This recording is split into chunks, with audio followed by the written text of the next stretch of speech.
Support for Latino Americans on the South Plains comes from the Texas Tech University Division of Institutional Diversity, Equity, and Community Engagement.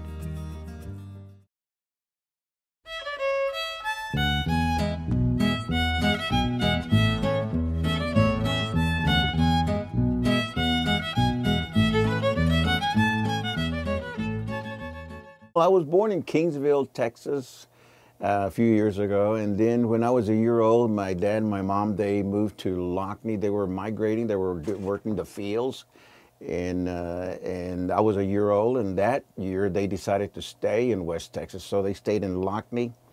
And in Lockney, that's where I was raised, went to school and started working and started music. And that's where I think I got into music, because my grandmother, when we were like, I guess 5 years old, she would babysit us while our parents were hoeing, our relatives were all hoeing, and she would pull out the accordion. And she would, that's the way she would entertain us kids, is playing the accordion. And I was looking at her and I said, "Grandma, how'd you do that?" So she started teaching me how to play the accordion. So I got into music then. And at that age, then I started, you know, playing professionally about 15 years, and then went into music. And there was this guy from McAllen, Texas, a very well-known artist, Carlos Guzman. He wanted us to back him up in his tour, so we started doing that. That was like in 1971, 72, that we started doing tour with the guy, and we went all over the nation. But I got tired of it. You know, I guess at that age, you start getting tired and you start thinking about life and marriage and, you know, raising a family. So I decided to call it quits.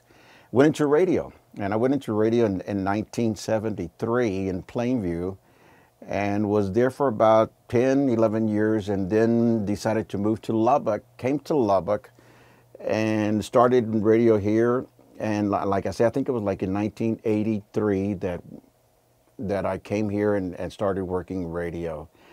And I noticed the music that was changing, because I was brought up with accordion music, with Rubén Velas, the Tony de las Rosas, and all these guys, famous Paulino Bernal. That's where he was born, in the same time I was born, Kingsville.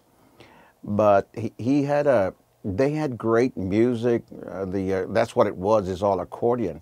But then all of a sudden you start hearing the Little Joes, the Joe Bravos, the Agustin Ramirez, what they call the orchestras, and they had carried brass in their bands, and that's what the change was, is that a lot of brass, and that's where we got into brass, playing brass music.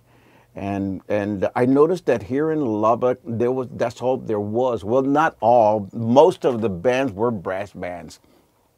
We were brass, and premiers were brass. There was Latins, the Latineers were brass, of course.